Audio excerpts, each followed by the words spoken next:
নমস্কার বন্ধুরা, আমি অঙ্কিতা। তোমাদের সকলকে আবারও স্বাগত আমার মা দিদা রান্নাবান্না পেজে। সব রকম রান্না তো নিয়েই আসি, তবে আজকে পান্তা ভাতের সাথে খাবার মতন কয়েকটা ভাজাভুজি এনেছি। এগুলো যদিও বা আমার তৈরি নয়, আমার মায়েরই তৈরি। তো আজকে আলুর চপ, ডাল বড়া আর ফুলুরি রান্না করে দেখাবো।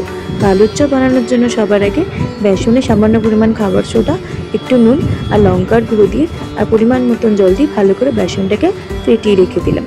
এবং আলুর চপ বানানোর জন্য আগে থেকে আলু সিদ্ধ করে রেখেছিলাম।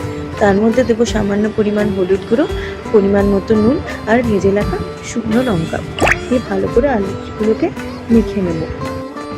এবার আর একটা অন্য পাত্রে সামান্য বেসন গুঁড়ো একটু রেখে দেবো। এবার এই শুকনো বেসনের পাত্রের মধ্যে এই আলু থেকে যে আলুর চপের আকারে আলুর চপগুলো বানিয়ে নিচ্ছি, সেগুলোকে একে একে শুকনো বেসনের মধ্যে রেখে দেবো।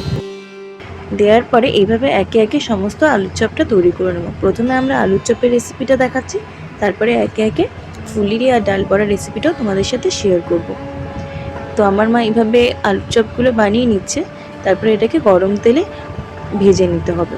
তো সমস্ত আলুর চপগুলো তৈরি হয়ে গেছে। এদিকে বেশ অনেকটা তেল গরম করতে দিয়েছি এবং যে বেসনের ব্যাটারটা তৈরি করে রেখেছিলাম, এবার একে একে আলুর চপগুলো ওর মধ্যে দিয়ে গরম তেলে ভেজে নিলেই ব্যাস হয়ে গেল আর কি আলুর চপ তৈরি। তো আগেই আমি এই পান্তা ভাতের একটা রিলস পোস্ট করেছিলাম, শীতলা পুজো উপলক্ষে এই পান্তা ভাত দিয়ে ভাজাভুজিগুলো খাওয়ার জন্য তৈরি করেছিলাম। তো আজকে ফুল ভিডিওটা দিলাম। তো আলুর চপটা তো তৈরি হয়ে গেল। এবার ফুলুরি বানানোর জন্য যে ব্যাটারটা ছিল তার মধ্যে আরও একটু পরিমাণে বেসন দিয়ে দেবো এবং সামান্য একটু জল দেবো আর কয়েকটা কাঁচা লঙ্কা কুচি দিয়ে দেবো। দিয়ে একে একে গরম তেলের মধ্যে এই ফুলুরির আকারে এগুলো দিয়ে ভেজে নিলেই ফুলুরি তৈরি। ব্যাস, আর তো কোনো ঝামেলা নেই। তো আজকে আলুর চপ ফুলুরি যাই রান্না করেছি, আলুর চপটা আজকে আমি পুরো সম্পূর্ণ নিরামিষভাবে বানিয়েছি।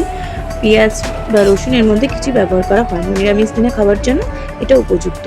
তো এবারে ডাল বড়াটা বানাবো। তো ডাল বড়া বানানোর জন্য আগে থেকেই মটর ডালটাকে ভিজিয়ে রাখা হয়েছিল। তো এই বেসনের গোলার মধ্যে আর একটু সামান্য পরিমাণে গুঁড়ো বেসন আর ডালটাকে দিয়ে সামান্য পরিমাণ নুন দিয়ে একটু শক্ত করে মেখে এটাকে গরম তেলে একে একে বড়ার আকারে ভেজে নিলেই আমাদের ডাল বড়া তৈরি। তো তোমরা জানিও আমাকে কমেন্টে এই প্রত্যেকটা রেসিপি তোমাদের কেমন লাগলো। আর আমার চ্যানেলের ভিডিও যদি তোমরা ফেসবুক আর ইনস্টাগ্রাম থেকে দেখে থাকো, তবে অবশ্যই ফলো করতে কিন্তু ভুলো না। আর যদি ইউটিউব থেকে দেখে থাকো, সাবস্ক্রাইব করতে কিন্তু ভুলো না। আর আমার রান্না যদি ভালো লেগে থাকে আমাকে কমেন্ট বক্সে প্লিজ জানিও। সবশেষে অসংখ্য ধন্যবাদ আমার। আর তোমরাও এইভাবে নিরামিষভাবে আলুর চপ ফুলুরি এগুলো বানিয়ে বাড়িতে দেখো, ভালো লাগে কিন্তু খেতে। Thank you.